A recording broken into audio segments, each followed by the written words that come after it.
So in the last class, we have simulated and find the value of pi using Monte Carlo simulation. Any query, any doubt in that problem?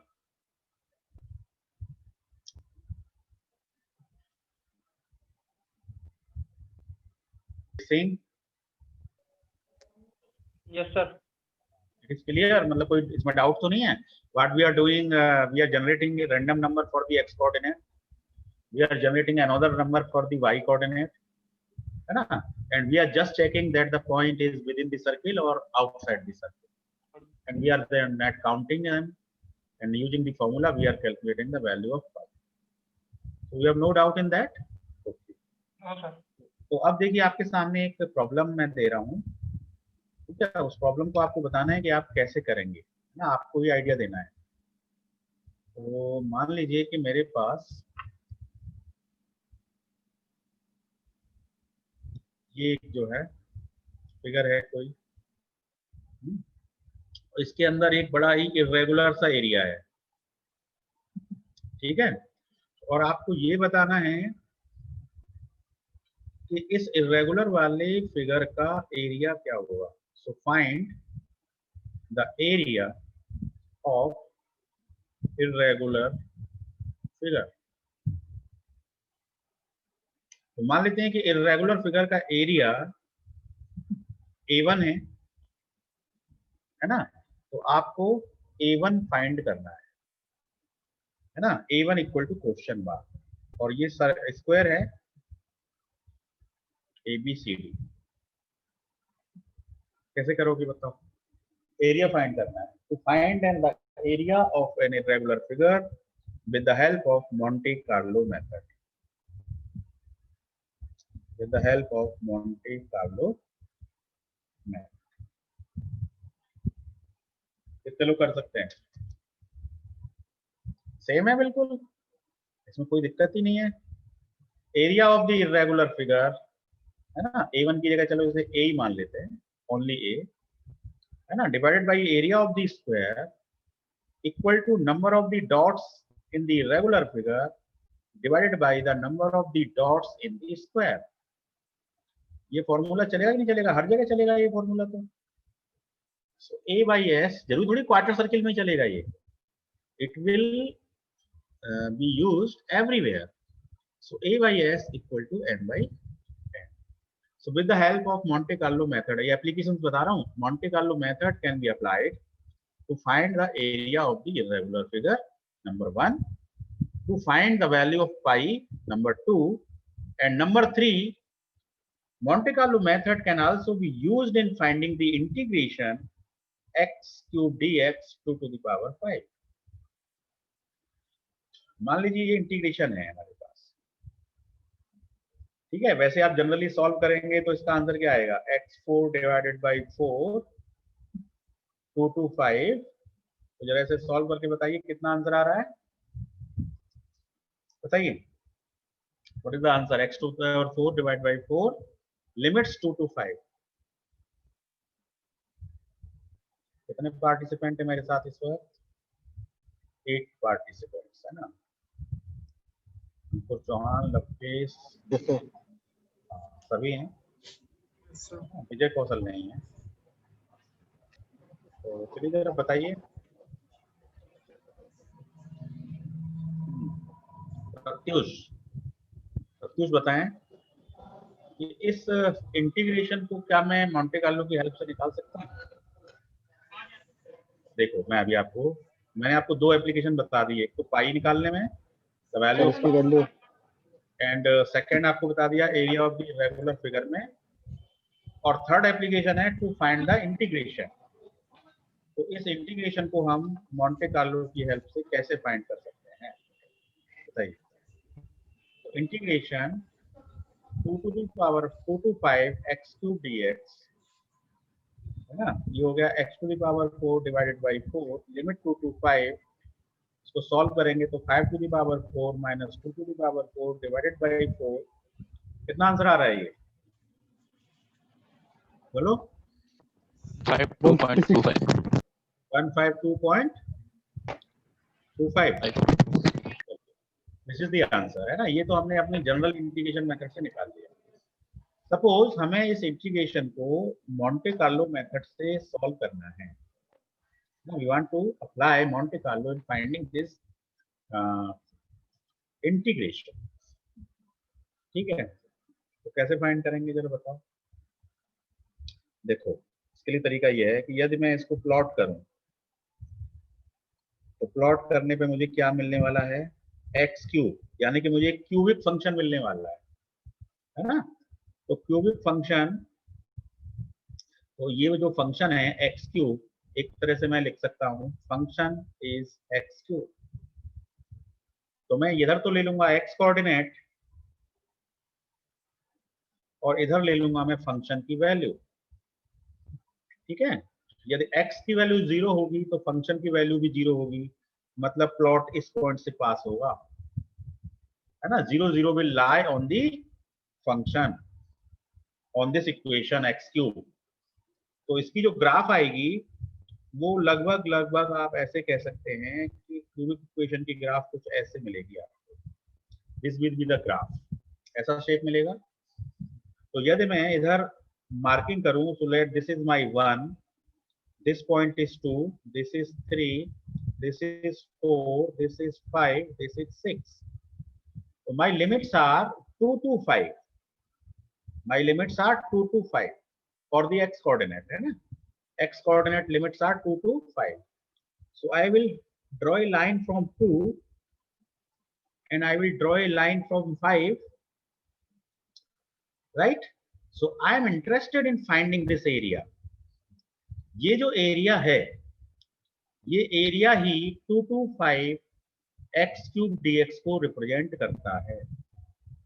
पढ़ा होगा आपने सब. तो integration क्या है, it is the area just below the curve, it is the area between the curve and the X axis. यही तो होता है integration. So I am just interested in finding this area. So limits are from 2 to 5. What is the coordinate of this point A, बताओ. इस point के coordinates क्या होंगे. x equal to 2 पर फंक्शन की वैल्यू क्या होगी, x cube. So function it will be 2 to the power cube, that is 8. तो ये वाला जो पॉइंट है ये 8 को रिप्रेजेंट करेगा. It will represent 8 on the y coordinate. It will represent 8 on the y coordinate, right?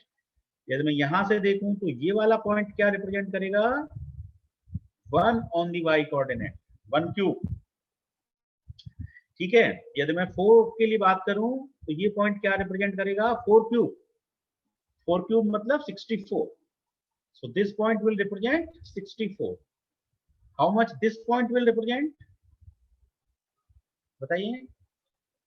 B point will represent 5 to the power cube. So this will represent 5 to the power cube means 125. Correct? So I am interested in finding this area. और area तो हम Monte Carlo से निकाल ही लेते हैं, है ना. Monte Carlo से निकाल ही लेते हैं. तो एरिया निकल गया मतलब इंटीग्रेशन निकल गया. तो अब इसको सिमुलेट कैसे करेंगे, है ना. तो चलिए सिमुलेट करने के लिए मुझे एक रैंडम नंबर चाहिए x के लिए और एक रैंडम नंबर मुझे चाहिए फंक्शन fx के लिए. So I need one random number for x, another random number for fx.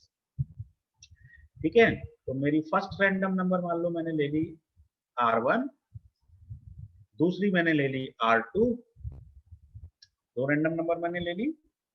ठीक है, अब फर्स्ट रैंडम नंबर की वैल्यू और सेकंड रैंडम नंबर की वैल्यू. ठीक है, फर्स्ट रैंडम नंबर मुझे कितने से कितने के बीच जनरेट करनी है, I have to generate the random number between 2 to 5.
Good afternoon, सुन पा रहे हैं मुझे? M I audible?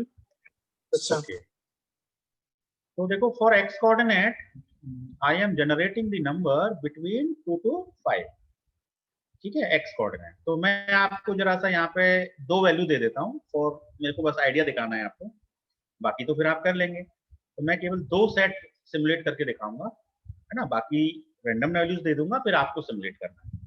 तो देखिए फर्स्ट मैं रैंडम नंबर दे रहा हूँ 22, 25, 18, ये मेरे पास रैंडम नंबर है 22, 25, 18। ये मुझे आप कहीं से भी मिल गई, टेबल से मिल गई, मैंने खुद जनरेट कर ली, कंप्यूटर प्रोग्राम से ले ली, व्हाटएवर, या क्वेश्चन में दी हुई थी, जो भी मेथड है ना। एग्जाम में तो क्वेश्चन में दी होंगी, when you will appear in the exam, exam, then these numbers will be provided in the question.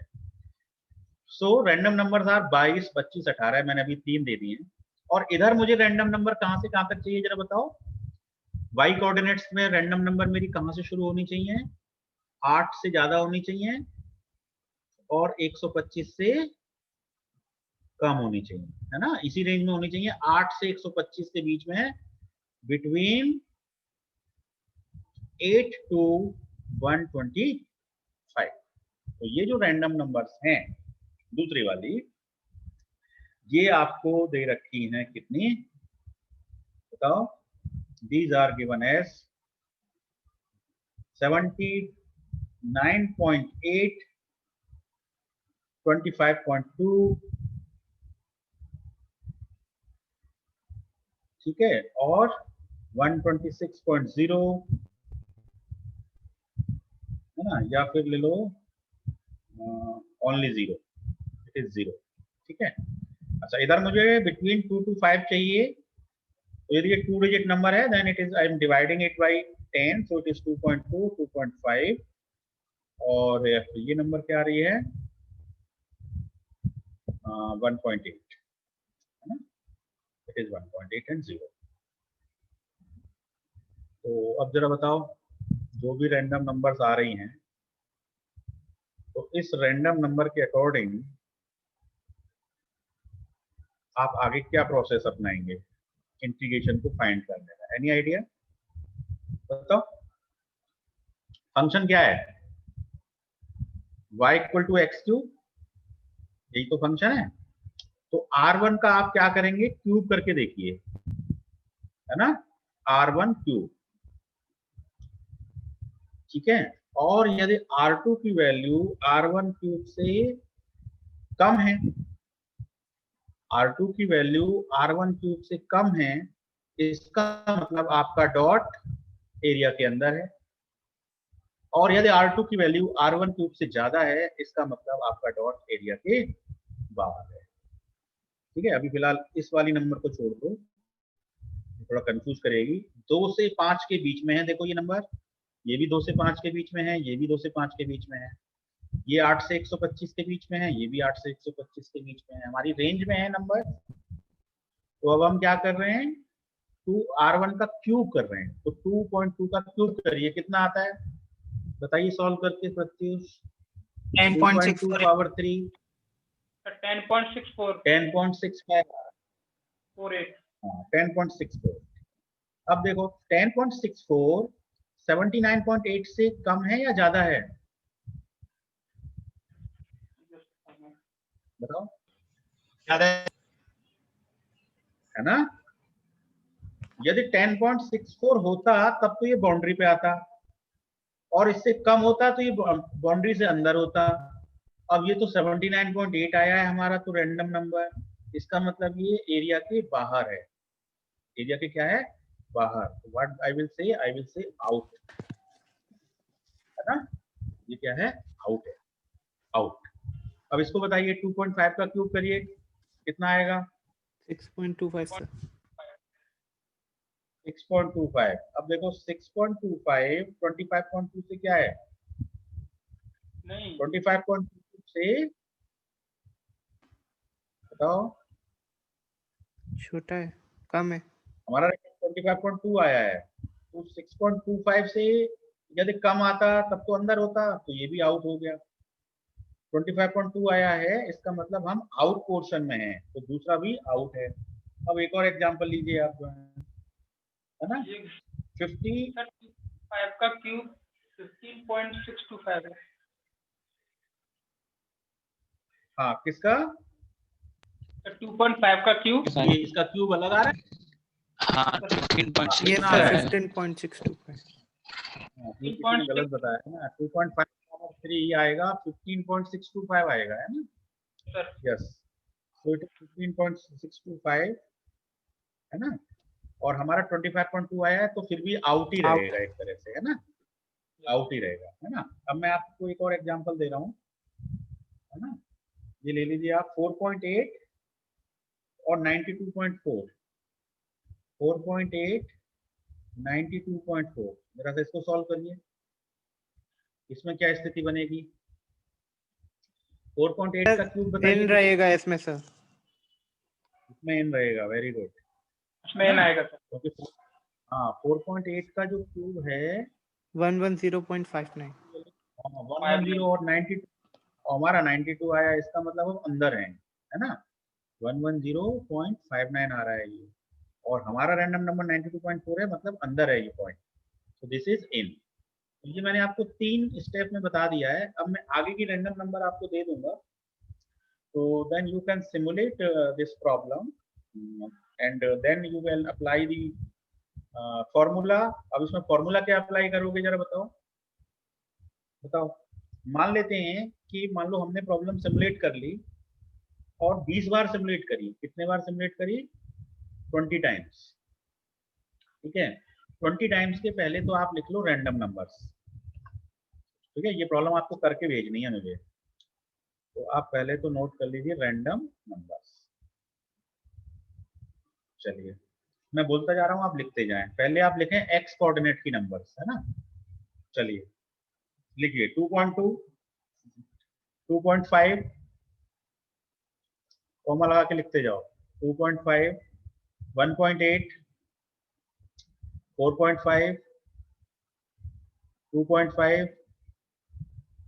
2.7, note कर लीजिए 4.8,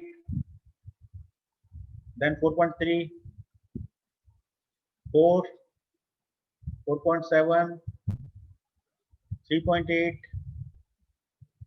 3.3, 2.4, 4.7, 4.2, 2.5, 3.3, 5.0, 3.4, 2.1, कितने हो गए टोटल, काउंट करो, 1 2 3 4 5 6 7 8 9 10 11 12 13 14 15 16 17 18 19 20 हुए, ये एक्स कोऑर्डिनेट के लिए है, ठीक है।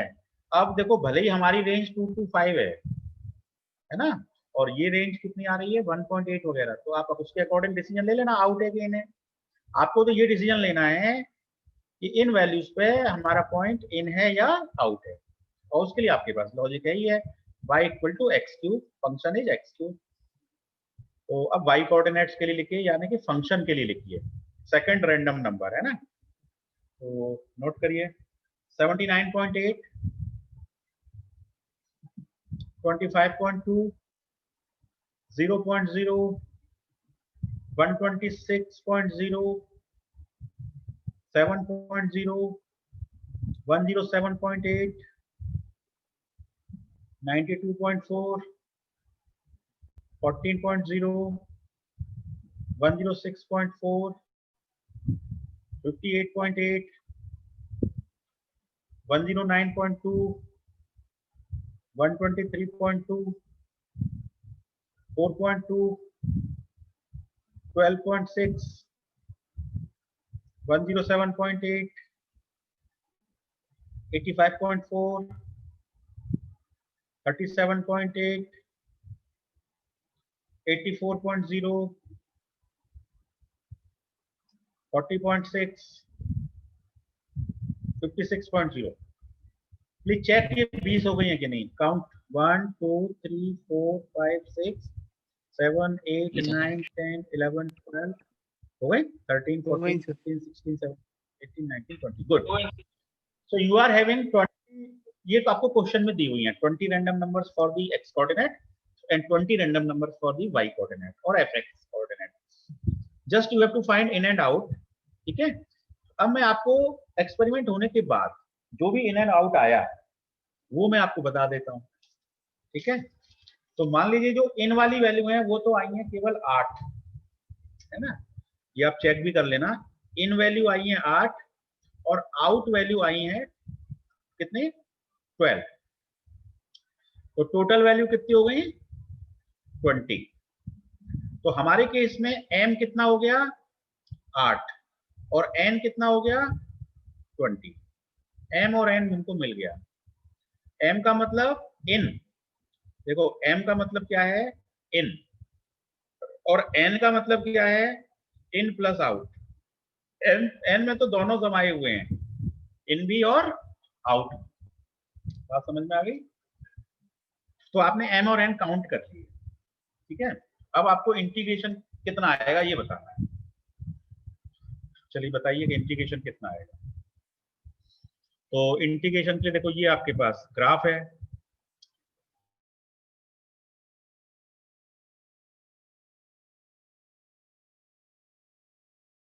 वाली वैल्यू पॉइंट में आप देखेंगे तो ये वाली वैल्यू आपकी 8 है. ये वैल्यू आपकी कितनी है 125 है. आपको ये वाला एरिया निकालना है. जो इंटीग्रेशन है 2 to the power 5 x cube dx it is given by the area. कौन सा एरिया दिस एरिया है ना. दिस एरिया दिस हैचर्ड एरिया और इसको नाम दे सकते हैं हम ABCD. ABCD. So area ABCD. अब इस एरिया को आप कैसे फाइंड करोगे. आपको m पता है 8, n पता है 20. Any suggestion from your side? How will we find this area? बताओ.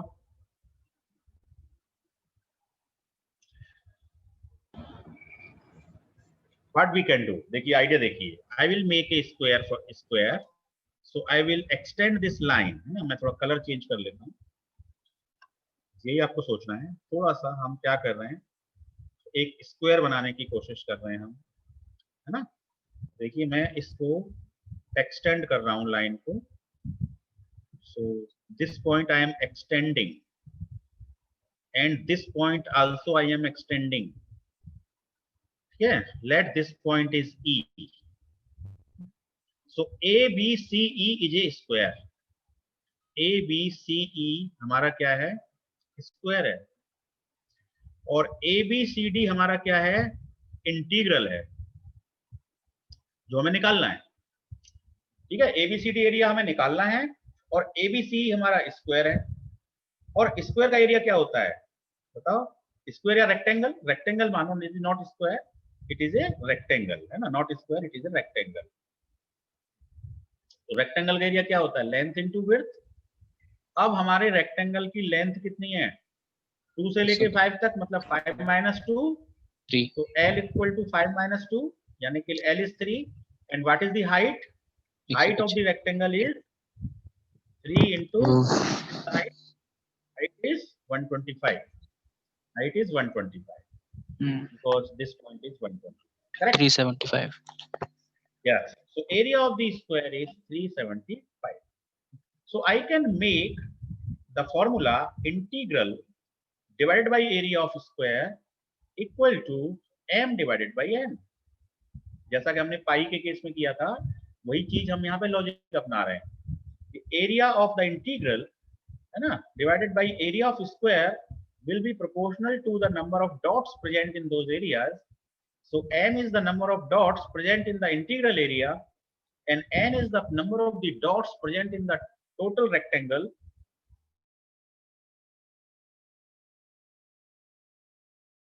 By 20 कितना आया 150 1. है ना. 150 आ रहा है ना. Yes, sir. Yes, sir.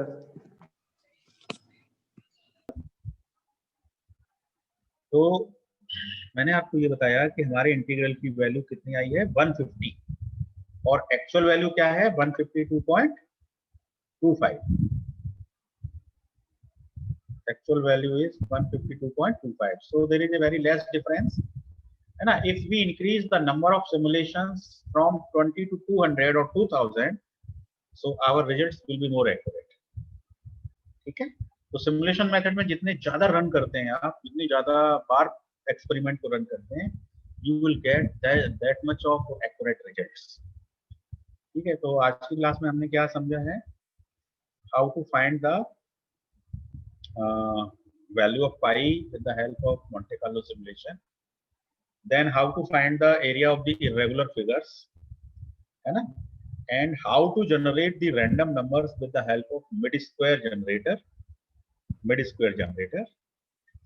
and how to find the value of integral with the help of Monte Carlo simulation ठीक है in the next class we are going to simulate the random walk problem है ना in the tomorrow's class we are going to solve random walk problem now is the time for your query now, if you have any query please ask please unmute your mic and ask मैं stop share कर देता हूँ yes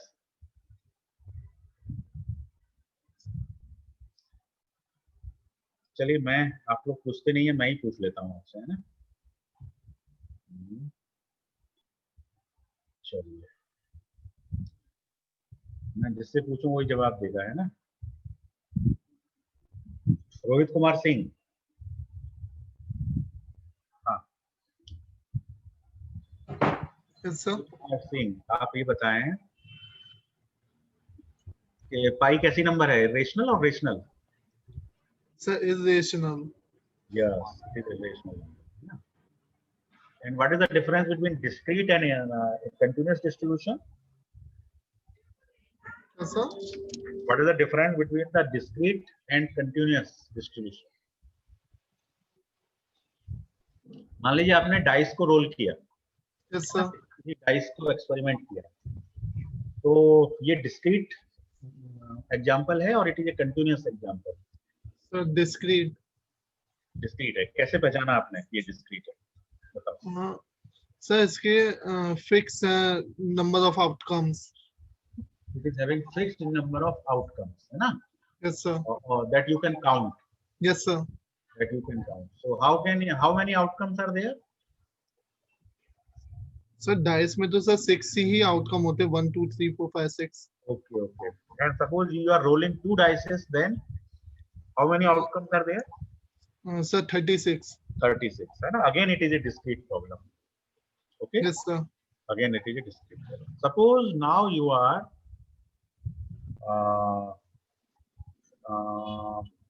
suppose you are having a coin ठीक है so by throwing that coin or flipping that coin you are having only two options either head or tail है ना Yes, again sir. it is a discrete problem okay so now you flip the coin 4 times चार बार आपने सिक्के को उछाला Yes, sir. हाँ तो इसके outcomes क्या क्या हो सकते हैं बताओ Sir, discrete outcomes होंगे sir. क्या क्या जैसे Sir, head. yes Head, tail. yes Head, tail, head. Very good Head, Right. tail, head. हाँ इस तरह से मिलेंगे है ना कई सारे आउटकम हाँ टोटल कितने मिलेंगे टोटल आउटकम्स Sir, 16 होंगे sir. 16 आउटकम्स मिलेंगे ना 16 कहाँ हो जाएंगे 16 नहीं होंगे तो 64 होंगे हाँ. 64 होंगे अच्छा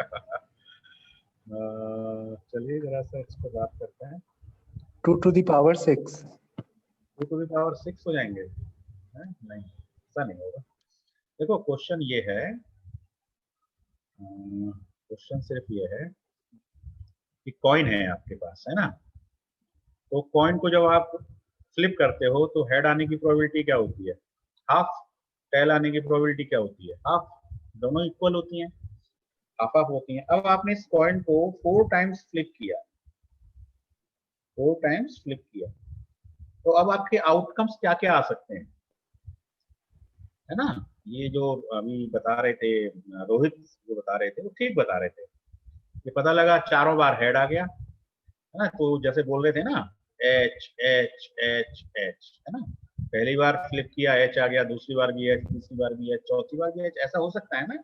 so this is one outcome. तो आप इसको शॉर्ट में लिख सकते हैं 4 हेड्स, 4 बार उछाला, चारों बार हेड ही मिल गया, ठीक है, दिस इज वन आउटकम। अब क्या हुआ, 4 बार उछाला लेकिन 3 बार हेड मिला और 1 बार टेल मिल गया, है ना, तो आप कह सकते हैं 3 टेल, 3 हेड्स, 3 हेड्स मिले, 1 टेल अपने आप हो गया, है ना। अब एच एच टी कई तरह से मिल सकते हैं, ऐसे भी तो हो सकता है एच टी एच एच, तो ये भी 3 हेड हैं और 1 टेल है, एच एच टी एच करेंगे तब भी 3 हेड हैं 1 टेल है, ये सारे कॉम्बिनेशंस को समाया हुआ है अपने आप में 3 हेड्स, है ना। So we can get 4 heads, we can get 3 heads, है ना। और क्या ऑप्शन हो सकता है, we can get 2 heads, yes, और क्या ऑप्शन हो सकता है, we can get 1 head, 1 head और बाकी 3 टेल हो जाएंगे फिर, और क्या ऑप्शन हो सकता है, वी कैन गेट 0 हेड, पता लगा एक भी हेड नहीं मिला, चारों बार टेल टेल टेल टेल ही आ गया। तो इसके अलावा कोई और आउटपुट हो तो बताओ, सोचो, इसके अलावा कोई और आउटपुट होगा क्या। भाई किसी कॉइन को हम 4 टाइम्स फ्लिप करें तो या तो 4 हेड्स मिलेंगे, 3 हेड्स मिलेंगे, 2 हेड्स मिलेंगे, 1 हेड मिलेंगे, 0 हेड मिलेंगे, इसके अलावा कोई और ऑप्शन हो सकता है,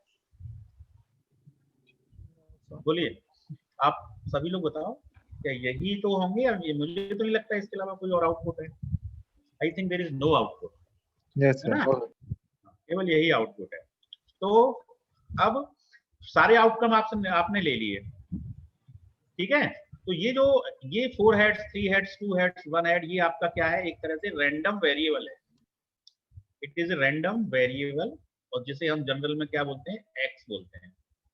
तो ये हमारा रैंडम वेरिएबल है कि कभी उस रैंडम वेरिएबल की वैल्यू 4 हेड्स आएगी, कभी उसकी वैल्यू 3 आएगी, कभी उसकी वैल्यू 2 आएगी, कभी उसकी वैल्यू 1 आएगी, कभी उसकी वैल्यू 0 आएगी।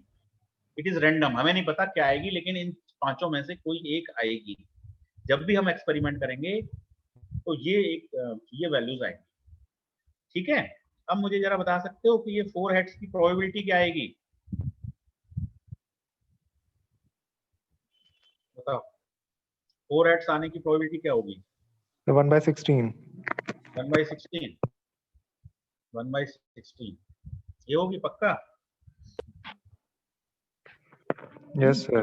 अच्छा 3 हेड्स की, चलो यहाँ लिखते हैं 1/16, 3 हेड्स की बताओ, 1/12, 1 बाई, बोलो बोलो, 1 बाई 1/4. 1/4, Yes, sir. 1/4 आप Yes, बोलेंगे, sir. मैं तो वो लिख रहा हूँ बिलाल, है ना, सही हो गलत मैं नहीं बता रहा हूँ। 2 हेड्स का बताओ,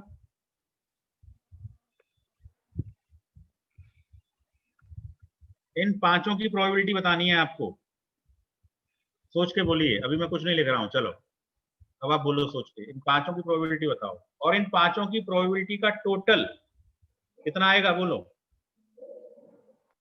यदि पांचों का टोटल करेंगे तो कितना आना चाहिए, 7. 1 आना चाहिए, हाँ 1 आना चाहिए, 1 आता है। किसी इवेंट के सारी प्रोबेबिलिटीज का टोटल हमेशा 1 आता है, वही तो प्रोबेबिलिटी डिस्ट्रीब्यूशन होता है। तो ये जो मैंने एक्सपेरिमेंट किया है कि 4 टाइम्स मैं कॉइन को उछाल रहा हूँ, तो ये मेरा रैंडम वेरिएबल है, 4 heads, 3 heads, 2 heads, 1 head, 0 head, then what is the probability, बता सकते हैं आप में से कोई इन पांचों प्रोबेबिलिटीज को। तो ये पांचों प्रोबेबिलिटी बता दीजिए और फिर क्लास को एंड कर देते हैं। So 1/16. सर 1/16, 1/4 आएगा सर। दूसरे में और दूसरे में 1/4, तीसरे में 3/8. 3/8, फिर 1 by 4, फिर 1 by 16. चलो जोड़ के देखो, 1 आ रहा है। Yes, sir. 1/16 और 1/16 कितना हो गया? 2/16 यानी 1/8 है ना।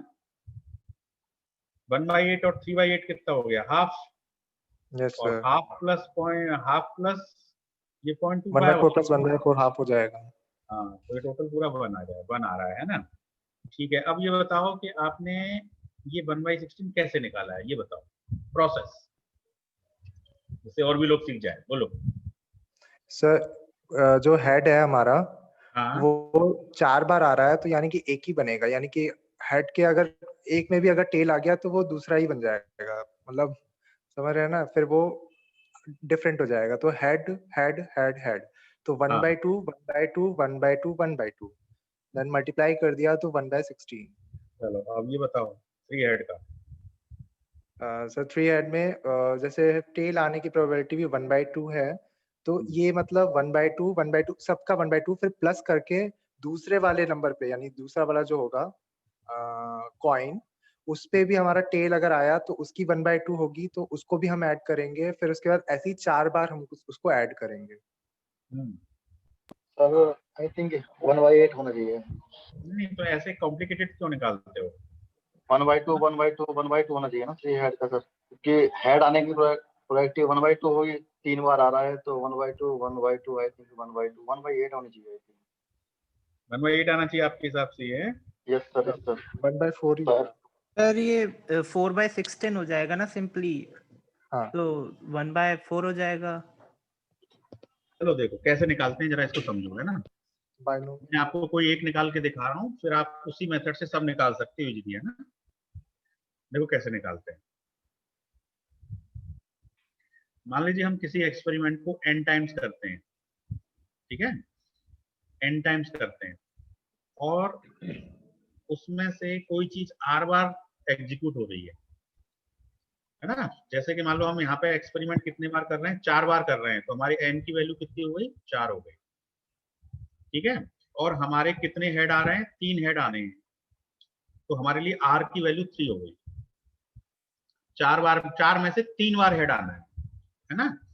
तो हमारे लिए जो इसका फॉर्मूला होता है वो ये होता है NCR into P to the power r 1 minus P to the power n minus r, ये इसका फॉर्मूला होता है ना। इस फॉर्मूला को हम कहते हैं बाइनोमियल डिस्ट्रीब्यूशन। क्या कहते हैं? Binomial distribution. तो अब इस केस में मैं n की वैल्यू 4 रख दी, r की वैल्यू 3 रख दी, p मतलब प्रोबेबिलिटी ऑफ गेटिंग हेड, वो मेरे लिए हाफ है ना, प्रोबेबिलिटी हाफ है। टू दी पावर r की वैल्यू 3 है, ठीक है। 1 माइनस हाफ, ये भी हाफ ही हो जाएगा, 1 माइनस हाफ ही हो जाएगा। n माइनस r मतलब 4 माइनस 3, 4 माइनस 3, इसको सॉल्व कर लीजिए।